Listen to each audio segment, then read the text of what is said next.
नमस्कार साथियों, चंद्र IAS में आपका स्वागत है। आज से हम लोग स्टार्ट कर रहे हैं भारतीय राज व्यवस्था की प्रथम कक्षा। और प्रथम कक्षा में आज हम लोग समझेंगे कि राज व्यवस्था क्या है, संविधान क्या है। तो आइए सबसे पहले हम लोग समझते हैं। राज व्यवस्था समझने से पहले हम लोग थोड़ा सा बैकग्राउंड में जाते हैं और देखते हैं कि इंसान, तो ये एक क्या है, ये एक व्यक्ति है जो कि इसको हम मान सकते हैं आदि मानव, पहला इंसान जो कि आदि मानव, जो कि कंदराओं में गुफाओं में रहा करता था। फिर धीरे धीरे मनुष्यों ने समूहों में रहना शुरू किया। यही मनुष्य क्या हुआ, 1 से 2 हुए, 2 से 4 हुए, उसके बाद ये समूहों में रहने लगे। जब मनुष्य समूहों में रहने लगा तब इसने नाच गाना बजाना ये सारी चीज़ें करनी शुरू की, कपड़े पहनना सीखा और धीरे धीरे करके एक कल्चर डेवलप हुआ, मतलब संस्कृति का विकास हुआ। तो व्यक्ति कहाँ से पहुँचा, पहले एकल मनुष्य था, एक ऑर्गेनिज्म था। अब ये ऑर्गेनिज्म के रूप में काफ़ी दिन तक इधर उधर घूमता रहा। फिर ये ऑर्गेनिज्म यानी एकल व्यक्ति अब क्या करेगा, एक जनसंख्या का भाग बनेगा, या क्या होगा, कुछ लोगों का एक समूह बनेगा, और इस समूह का अपना कुछ विशेष गुणधर्म होगा। जैसे ये इनका कपड़ा पहनने का तरीका होगा, बोलचाल होगी, भाषा होगी, आपस में एक दूसरे से ही इसके द्वारा इंटरेक्ट करेंगे। इसका मतलब ये है कि एक कल्चर का निर्माण होगा, एक संस्कृति का निर्माण होगा। तो संस्कृति बन गई। अब सबसे पहले क्या बना, समूह से क्या बना, संस्कृति। और संस्कृति में ऐड क्या हुआ, कुछ विशेष स्पेसिफिक चीज़ें, जैसे नृत्य, वेशभूषा, डांस, ये सब किस में आएगा, संस्कृति में। उसके बाद ये संस्कृति का परिष्करण होगा, मतलब क्या होगा, इंसान क्या होगा, व्यक्ति या ये जीव या मनुष्य धीरे धीरे उसके अंदर और मॉडर्निटी आई, सभ्यता आई। इसका मतलब क्या है, संस्कृति से फिर क्या बनेगा, एक समाज बनेगा। तो कहा जाता है कि मनुष्य एक सामाजिक प्राणी है। अच्छा, अब अगर मनुष्य एक सामाजिक प्राणी है तो इसका हमारे राज व्यवस्था या संविधान से क्या लेना देना है। मनुष्य एक सामाजिक प्राणी है तो इससे हमें क्या मतलब है, होगा सामाजिक प्राणी, हमको क्या करना है कि नहीं। तो समाज क्या है ये समझते हैं। तो समाज क्या है, लोगों का एक समूह है, ग्रुप ऑफ पीपल, लोगों का समूह। अब क्या समाज में हम लोग किसी से परमिट लेके शामिल होते हैं? क्या समाज में शामिल होने के लिए हमें कोई विशेष कानून के दायरे में आना है? नहीं, हम किसी भी समाज का अंग हो सकते हैं। जैसे अभी हम सपोज उत्तर प्रदेश में रह रहे हैं, कल को हम महाराष्ट्र चले जाएं तो वहाँ का जो समाज होगा हम उसके भागीदार हो जाएंगे। उसके लिए हमें किसी कागज़ या किसी कानून के अंतर्गत आने की आवश्यकता नहीं है। मतलब हर व्यक्ति, कोई भी व्यक्ति किसी भी समूह का, किसी भी समाज का सदस्य हो सकता है। अच्छा, इसकी सदस्यता के लिए क्या आपको पूछना है या आपके ऊपर कोई आपको इम्फोर्स किया जा रहा है, आपके ऊपर कोई बल लगाया जा रहा है? तो नहीं, यह क्या है, वॉलंटरी है। वॉलंटरी का मतलब क्या है कि किसी भी समाज की जो सदस्यता है वो क्या होती है, स्वैच्छिक होती है। अगर आप चाहें तो उस समाज के सदस्य रहें और चाहें तो उस समाज से बाहर हो जाएं। ठीक, अब क्या हुआ, एक समाज में कई सारे लोग रहेंगे। अब सपोज एक ये हैं भाई साहब, ये हैं, एक भाई साहब ये हैं, बी हैं, ये दोनों क्या हैं, एक समाज के ही भाग हैं। ऐसे बहुत सारे लोग हैं। अगर 2 लोग या 2 से अधिक लोग रहेंगे किसी समाज में तो उस समाज के लोगों के बीच में क्या होगी, अंतरक्रिया का मतलब कुछ लेना और कुछ देना, इंटरेक्शन होगा। तो ए एंड बी और बाकी और लोगों के बीच सी हैं, डी हैं, ई हैं, इन सब के साथ क्या हो रहा होगा, इंटरेक्शन या अंतरक्रिया होगी। अंतरक्रिया का मतलब कुछ ले रहे हैं या कुछ दे रहे हैं, कुछ ट्रांसफ़र हो रहा है चीज़ों का। अब अगर कुछ अंतरक्रिया हो रही है तो उसमें 2 चीज़ें हो सकती हैं। क्या क्या होगा, अंतरक्रिया हो सकता है या तो इनके अंदर पॉजिटिव इंटरेक्शन हो या फिर नेगेटिव इंटरेक्शन हो सकता है।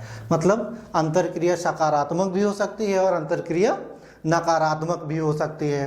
अब अंतरक्रिया अगर सकारात्मक होगी तो उसे क्या कहेंगे, समन्वय वाली अंतरक्रिया, यानी इनके बीच में क्या हो सकता है, कोऑपरेशन भी हो सकता है और साथ ही साथ इनके बीच क्या हो सकता है, संघर्ष हो सकता है। तो संघर्ष और समन्वय की स्थिति इनके बीच में बन रही है, मतलब कॉन्फ्लिक्ट भी होगा और कोऑपरेशन भी होगा। अब दो व्यक्ति हैं, ये हर समाज की क्या है, इसेंशियल यूनिट है। मतलब हर समाज में ऐसा होता ही होता है कि या तो उस समाज के सदस्यों के बीच में क्या होगा, समन्वय होगा, कोऑपरेशन होगा, एक दूसरे के सहयोग पे चल रहे होंगे, या तो फिर उस समाज के लोगों के बीच में संघर्ष चल रहा होगा।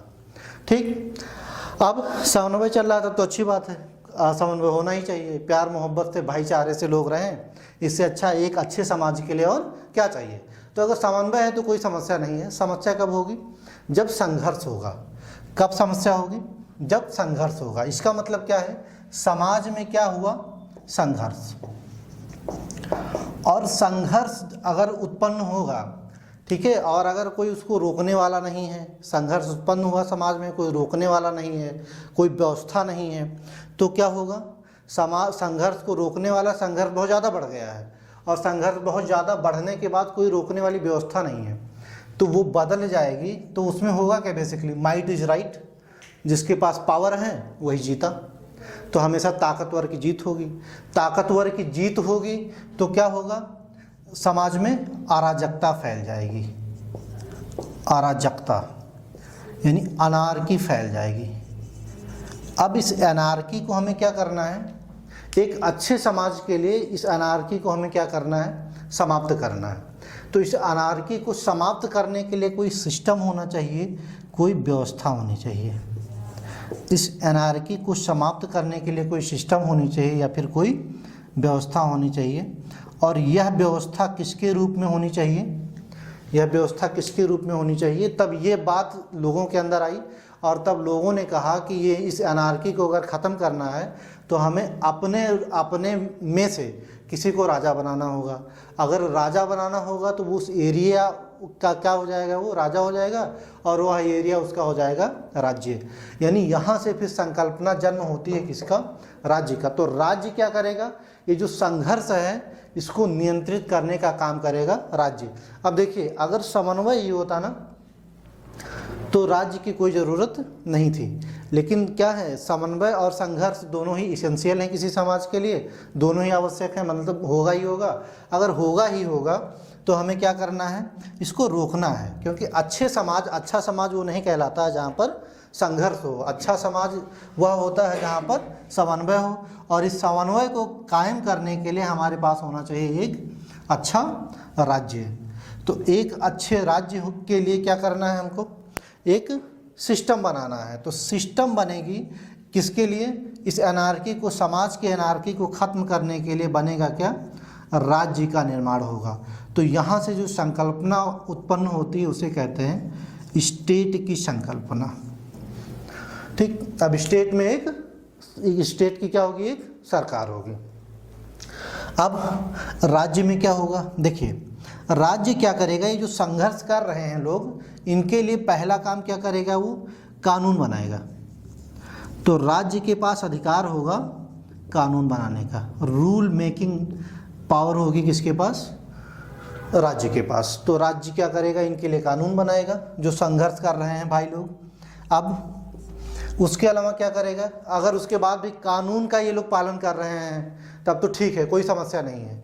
लेकिन अगर इन्होंने कानून का पालन नहीं किया तो राज्य के पास एक अधिकार होगा क्या, कि वह उन्हें दंडित करेगा, मतलब पनिशमेंट का पावर होगा।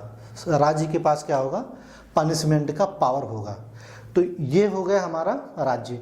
अब ये जो व्यवस्था बन रही है ना, ये जो व्यवस्था बन रही है किसको, इसको किसी समाज को चलाने के लिए, किसी समाज को चलाने के लिए जो व्यवस्था बन रही है वही है हमारी क्या, राज व्यवस्था।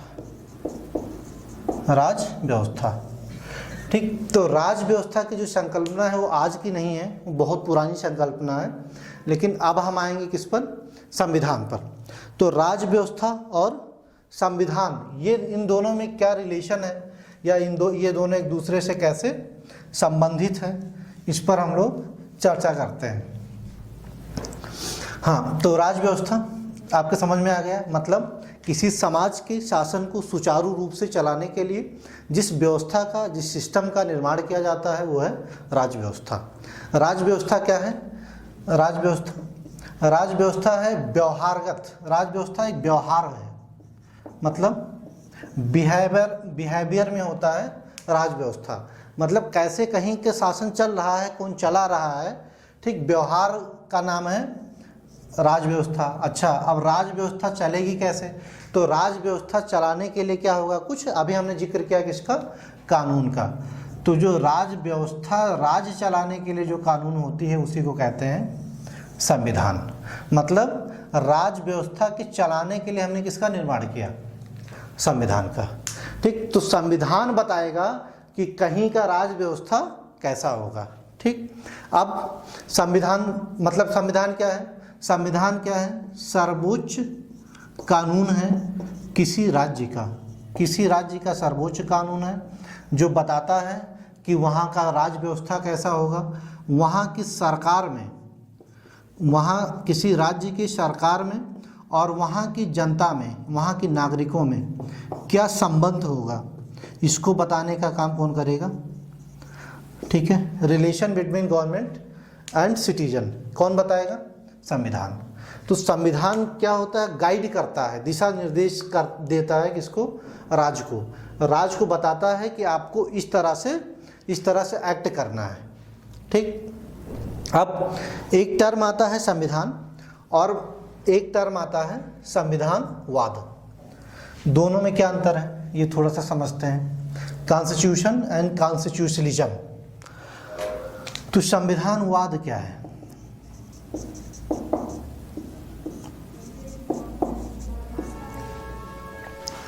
संविधान क्या है? तो संविधान कह सकते हैं वह पवित्र दस्तावेज है जिसके आधार पर किसी राज्य को रेगुलेट किया जाता है, दिशा निर्देशित किया जाता है, और जो एक राज्य के नागरिकों के और सरकार के बीच के संबंध को दिशा निर्देशित करता है, गाइड करता है। अब संविधानवाद क्या है? देखिए, अब जो संविधान है ना, ये सभी राज्यों में पाया जाता है, सभी तरह के राज्यों की का फीचर है, विशेषता है, सभी तरह के राज्यों की विशेषता, राज्यों की विशेषता। मतलब कोई भी राजा हो, कोई भी राज्य हो, हर जगह संविधान पाया जाता है, ठीक है। अब सवाल ये कहेंगे क्या नॉर्थ कोरिया में भी संविधान है?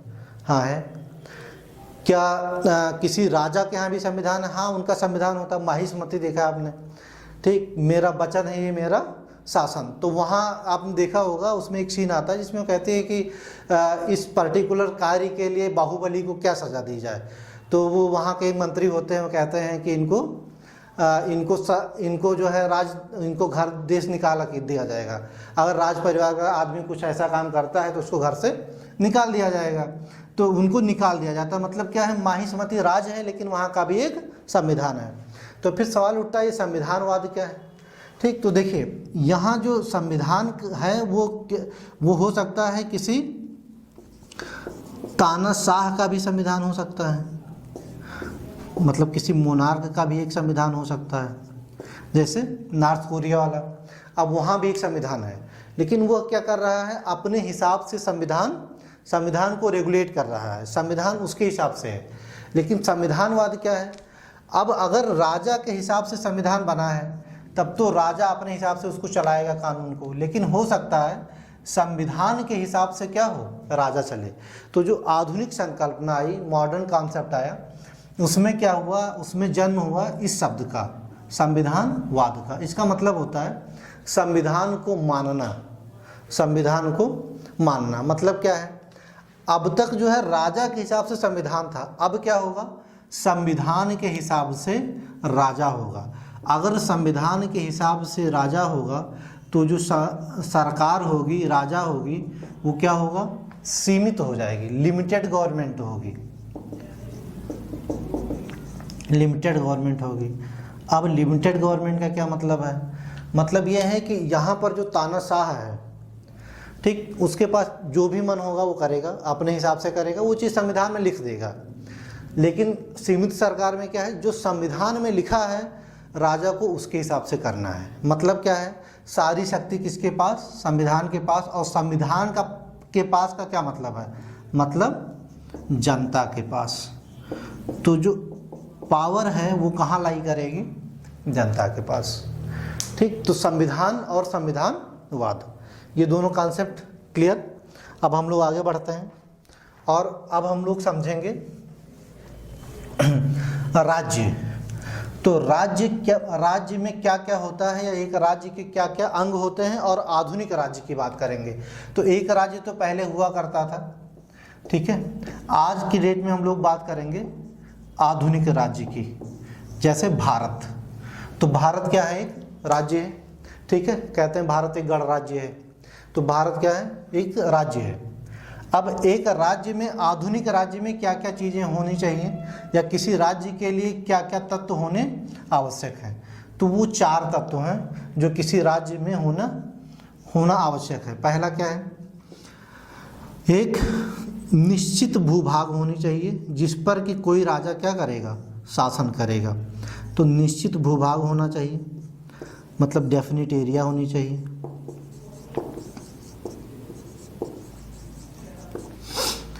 उस डेफिनिट एरिया में मान लिया कहीं टापू है, वो निश्चित है, उसके चारों तरफ जो है पानी पानी भरा, कोई रहता नहीं है, तो राज्य नहीं है। मतलब क्या है? इस भूभाग में रहने वाली कोई जनसंख्या होनी चाहिए। एक एक चीज याद करते रहेंगे ना। तो राज्य में क्या होना चाहिए? एक निश्चित भूभाग होनी चाहिए, दूसरी होनी चाहिए जनसंख्या। अब क्या केवल जनसंख्या हो और जमीन हो तो क्या वो राज्य हो जाएगा? केवल जनसंख्या हो और जमीन हो तो क्या उसे राज्य कहना उचित है? अब कोई गांव है, एक गांव है जिसमें जनसंख्या रह रही है, तो क्या वो राज्य है? नहीं। तो और क्या होना चाहिए? वहाँ की एक सरकार होनी चाहिए, मतलब राजा। तो एक सरकार होनी चाहिए, सरकार होनी चाहिए। और जो सरकार हो, वो 3 चीज़ें पहले होती थी। जो पहले के राज्य होते थे उसमें 3 चीज़ें होती थी।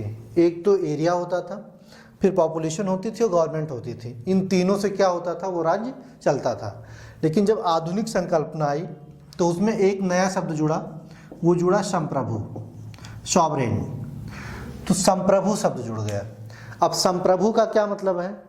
जो सरकार है वो संप्रभु होनी चाहिए। इसका मतलब यह है कि वह अपने आंतरिक, इंटरनल, और बाह्य, एक्सटर्नल, तो जो गवर्नमेंट है वो अपने आंतरिक और बाह्य मामलों में जो भी मैटर्स हैं, इंटरनल और एक्सटर्नल मैटर्स में, इंटरनल और एक्सटर्नल अफेयर्स में क्या हो? डिसीजन लेने के लिए, निर्णय लेने के लिए, या निर्णय लेने में सक्षम हो। अब एक राज्य में 4 तत्व, निश्चित भूभाग, जनसंख्या, सरकार और संप्रभुता। अब देखते हैं हम लोग कि राज्य है क्या आज के डेट में। इसके आधार पे हम लोग देखेंगे राज्य। नॉर्मली हम लोग राज्य का मतलब समझते हैं कि उत्तर प्रदेश और बिहार, तमिलनाडु ये एक राज्य है, लेकिन राज्य का यह अर्थ राज व्यवस्था में नहीं है। तो राज्य का यह अर्थ क्यों नहीं है? क्योंकि अभी हम लोग अगर चेक करेंगे, अभी हम लोग चेक करते हैं कि है कि नहीं है। तो अभी हम लोग उठाते हैं, पहला एग्जाम्पल लेते हैं भारत का और दूसरा एग्जाम्पल लेते हैं बिहार का, और एक एक पॉइंट चेक करते हैं कि क्या भारत और बिहार दोनों में से कौन राज्य है और कौन सा राज्य नहीं है। तो भारत का एक निश्चित क्षेत्रफल है, तो क्षेत्रफल है या नहीं है? तो भारत का एक निश्चित क्षेत्रफल है। आप लोग बताएंगे कहाँ से कहाँ तक है। तो भारत का जो निश्चित क्षेत्रफल है वो उत्तर में लद्दाख से लेके दक्षिण में कहाँ तक है? दक्षिण में कहाँ तक है? आप लोग कमेंट करके बताएंगे कि भारत का जो क्षेत्रफल है वो दक्षिण में कहाँ तक है। तो दक्षिण में है ग्रेट निकोबार, ठीक। और पूरब में अरुणाचल से लेके पश्चिम में गुजरात तक भारत फैला हुआ है। तो भारत का एक निश्चित क्षेत्रफल है, इसमें कोई समस्या नहीं है। ऐसे ही बिहार का भी क्षेत्रफल है। बिहार भी उत्तर में देखेंगे तो नेपाल, और पश्चिम में देखेंगे तो पश्चिम में उत्तर प्रदेश, दक्षिण में झारखंड और पूरब में पश्चिम बंगाल। तो ये घिरा हुआ है 3 राज्यों से और एक देश से घिरा हुआ है बिहार। तो मतलब क्या है, इसका भी एक निश्चित क्षेत्रफल है। तो इस आधार पे देखेंगे तो भारत भी एक स्टेट है और बिहार भी एक स्टेट है। अब दूसरा सवाल आता है जनसंख्या। तो भारत की कुछ जनसंख्या है, सबको, इसमें कोई डाउट नहीं किसी को। बिहार में भी जनसंख्या है, इसमें भी कोई डाउट नहीं है। भारत में भी एक सरकार है, केंद्र सरकार, ठीक, और बिहार की भी एक अपनी सरकार है। तो इस वाले पॉइंट पे भी दोनों क्या है, सेम है। अब चौथा पॉइंट हम लोग उठाते हैं, वो है संप्रभुता। संप्रभुता सॉवरेनिटी के मामले में क्या है, तो क्या भारत सरकार पाकिस्तान के साथ, चीन के साथ, अफगानिस्तान के साथ, अमेरिका के साथ कैसे संबंध रखने हैं, उसको कैसा अपना डिसीजन लेना है, क्या करना है, वो क्या इसका निर्णय लेने में सक्षम है। तो सवाल उठता है कि क्या ये सक्षम है भारत, तो उसका आंसर है हाँ। अब दूसरा आता है बिहार।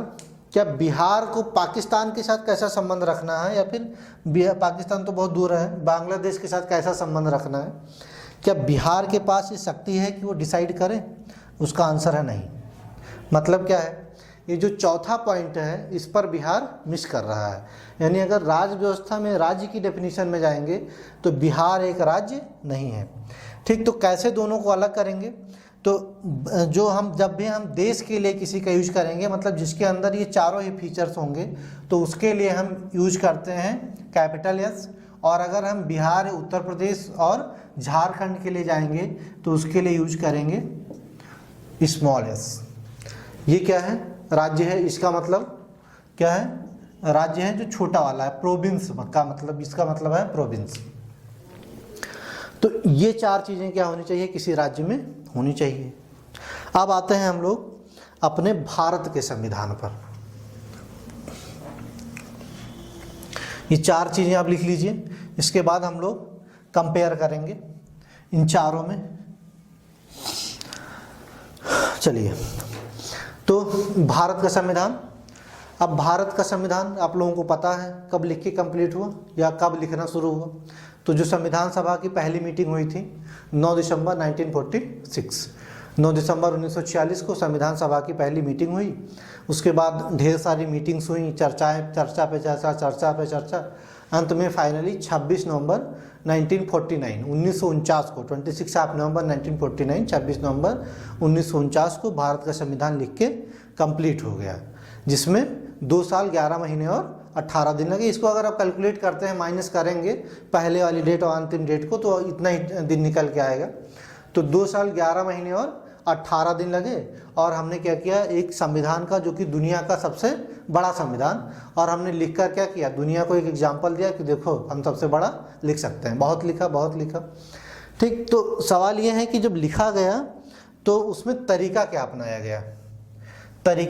गया, और लिखा गया तो जो भी तरीका अपनाया गया हो, हम अपने एग्जाम के लिए क्या करें, कौन सा तरीका अपनाएं जिससे संविधान के जितने भी भाग हैं वो हमको रट जाए, और रट नहीं जाए मतलब समझ में आ जाए कि किस तरह अप्रोच क्या रहा होगा। क्योंकि संविधान को बहुत ही वैज्ञानिक ढंग से लिखा गया है, साइंटिफिक तरीके से लिखा गया है। तो साइंटिफिक तरीके से कैसे लिखा गया है, इस पर आते हैं हम लोग। तो जैसे ये क्या है, हमने पढ़ा, ये राज्य की विशेषताएं हैं, राज्य के 4 तत्व हैं, राज्य के 4 एलिमेंट हैं ये, तो 4 एलिमेंट्स ऑफ स्टेट। अब जब संविधान लिखा गया तो क्या इसको फॉलो किया गया, ठीक। क्योंकि हमने अभी क्या डिस्कस किया कि भारत क्या है, एक राज्य है, और अगर भारत एक राज्य है तो क्या जब संविधान लिखा गया तो इन सारी चीज़ों को ध्यान में रखा गया। तो अभी हम लोग देखते हैं, हो सकता है कि रखा ही गया हो, है ना, कह नहीं सकते हैं। तो अब आप थोड़ा सा कमेंट करके बताएंगे कि जब संविधान लिखा गया तब उसमें कुल कितने भाग थे, कितनी अनुच्छेद थे और कितनी अनुसूचियां थीं। चलिए, तो भारत का संविधान कब लिखा गया, 26 नवंबर 1949। इस डेट को भारत के संविधान में थे 395 आर्टिकल्स, अनुच्छेद।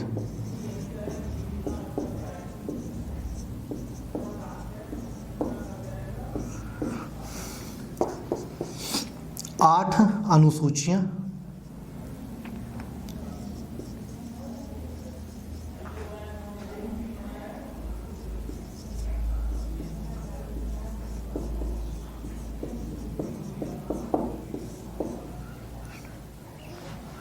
और 22 भाग।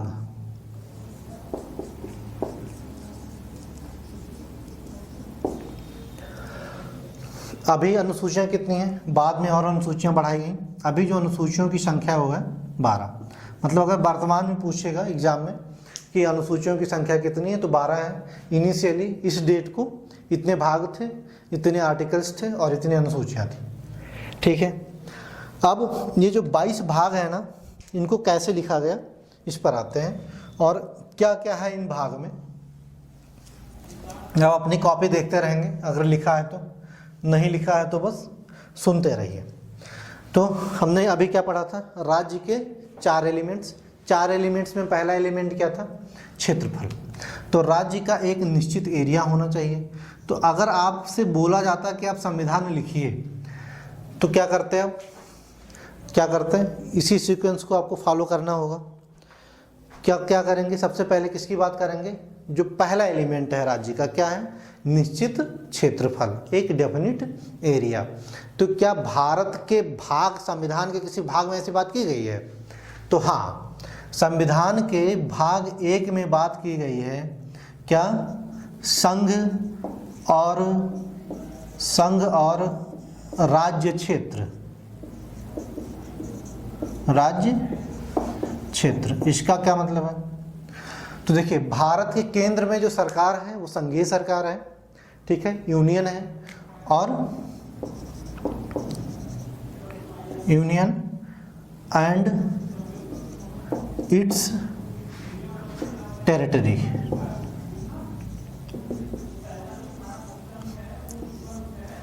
Union and it's territory. तो संघ और उसका राज्य क्षेत्र, इसका क्या मतलब है? ये भाग 1 में बताने का प्रयास किया गया है कि भारत का भी अपना एक क्षेत्रफल है। भारत को राज्य होने के लिए क्या जरूरी था? कि भारत का अपना एक क्षेत्रफल होता, एक डेफिनिट एरिया होता। तो पहले ही भाग में बता दिया गया कि हाँ, भारत का एक डेफिनिट एरिया है। और भारत के राज्य कौन कौन से हैं ये भी पहले ही भाग में बता दिया गया। उनकी जो लिस्ट है, अब लिस्ट को यहाँ लिखना थोड़ा सा सही नहीं था, इसीलिए इन्होंने क्या किया, जो संविधान निर्माता थे उन्होंने क्या किया, इसके लिए एक अलग से लिस्ट बना ली, जिसे बाद में पढ़ेंगे हम लोग अनुसूचियाँ। तो उसको जो लिस्ट है ना कि 28 राज्य हैं, 8 केंद्र शासित प्रदेश हैं, वो अनुसूचियों में है। लेकिन उसका जिक्र कहाँ पे किया गया? भाग 1 में ही कर दिया गया कि संघ है और उसका राज्य क्षेत्र है। तो ये आपका हो गया पहला पॉइंट, मतलब पहला एलिमेंट जो है भारत के संविधान में राज्य होने के लिए वो लिख दिया गया, और वो लिख दिया गया कहाँ पर? भाग 1 में। अब हम देखेंगे दूसरा एलिमेंट क्या था। तो दूसरा एलिमेंट है क्या? दूसरा एलिमेंट ध्यान से देखिएगा, अगर आप भूल गए हैं तो वीडियो पीछे कर सकते हैं। जो दूसरा एलिमेंट था वो था आपका पॉपुलेशन, यानी जनसंख्या। तो भाग 2 में हम देखेंगे क्या जनसंख्या से रिलेटेड कोई बात की गई है? अगर हाँ तो ठीक है, नहीं की गई है तो फिर क्यों नहीं की गई है, कैसे संविधान लिखे हैं? ठीक है, तो अभी हमें क्या करना है ना, ये नहीं देखना है कि उन्होंने संविधान में क्या लिया, ये देखना है कि सही से लिखा है कि नहीं लिखा है ना। चेक करते हैं कि संविधान सही से लिखा है कि नहीं लिखा है, ऐसे अपने मन से कैसे लिख सकते हैं? ठीक है, तो भाग 2 में क्या किया?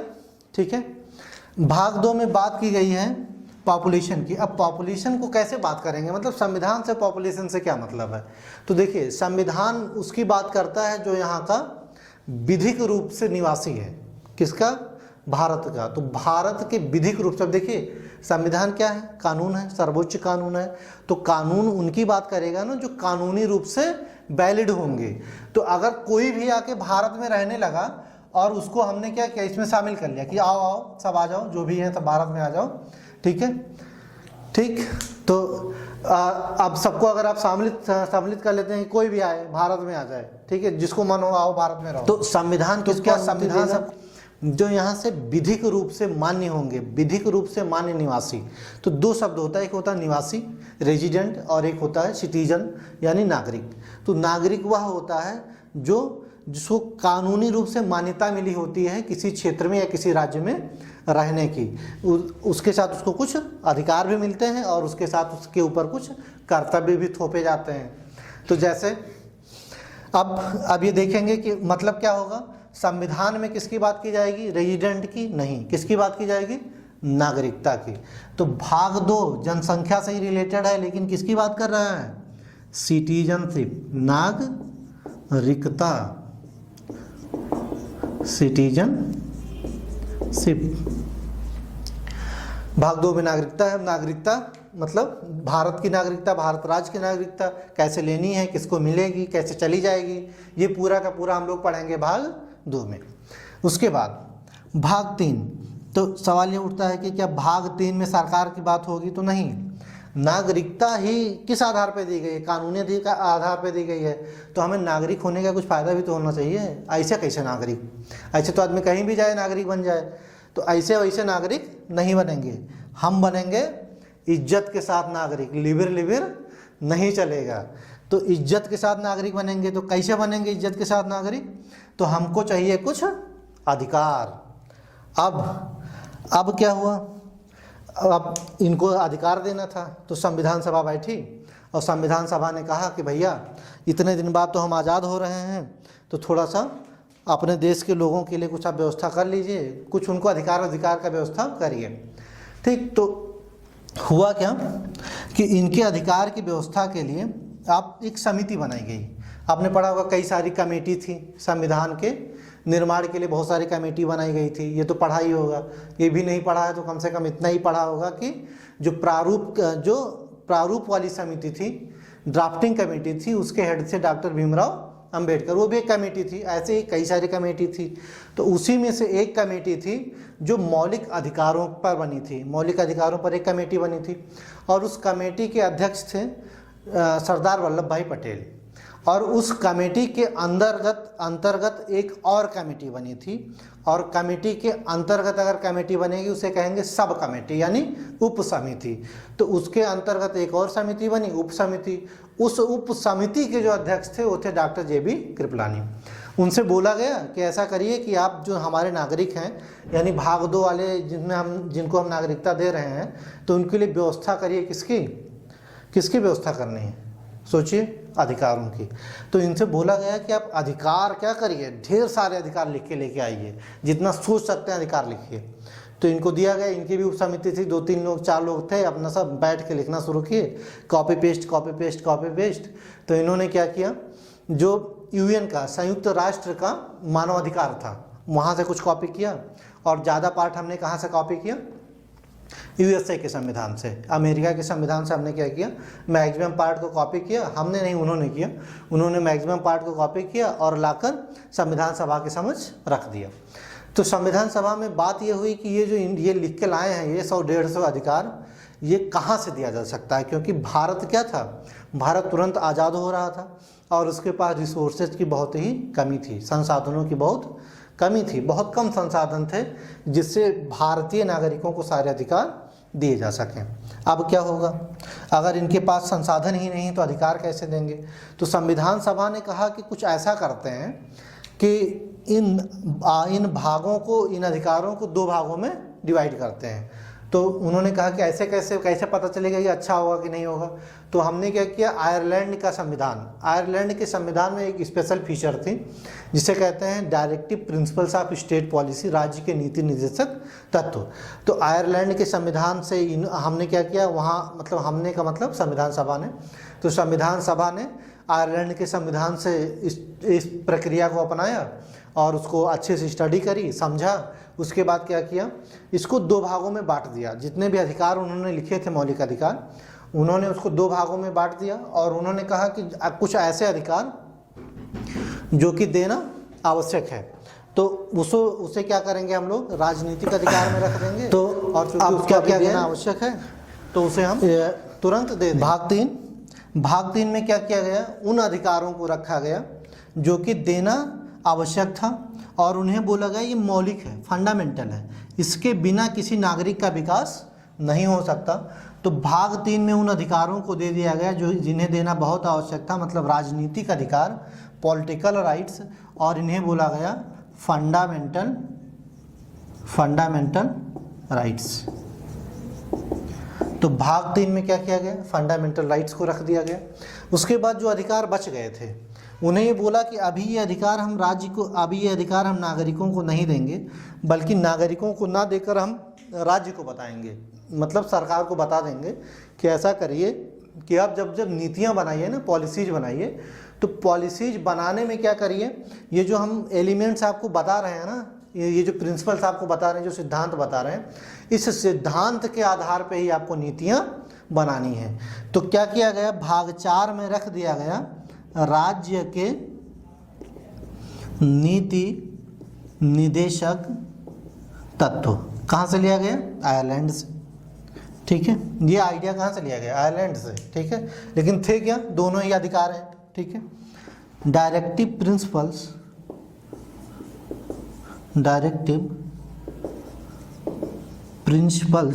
ऑफ स्टेट पॉलिसी, मतलब स्टेट कैसी पॉलिसी बनाएगा इसको डायरेक्टिव करेंगे, कौन से, ये प्रिंसिपल्स, मतलब उसको डायरेक्ट करेंगे ये प्रिंसिपल्स कि आपको कैसी नीतियाँ बनानी है। तो अब हम लोग क्या करते हैं, यहीं पर इस वीडियो को पॉज करते हैं, रोकते हैं, और कैसा लगा ये कमेंट बॉक्स में कमेंट करके बताएं। उसके बाद बाकी जो भाग बचे हैं, कुल 22 भाग थे जिसमें से 4 हुए हैं, बाकी 18 भाग हम लोग इसी हिसाब से समझते हुए करते हुए चले जाएंगे, जिससे कि क्या होगा, 1 या 2 वीडियो में आपका पूरा का पूरा 22 भाग कवर हो जाएगा, और समझ के कवर होगा तो आपको याद रखना आसान होगा। वीडियो कैसा लगे वीडियो के डिस्क्रिप्शन बॉक्स में, कमेंट बॉक्स में जाएं और वहाँ पर कमेंट करके बताएं। उसके बाद मिलते हैं हम लोग अगले वीडियो में। धन्यवाद।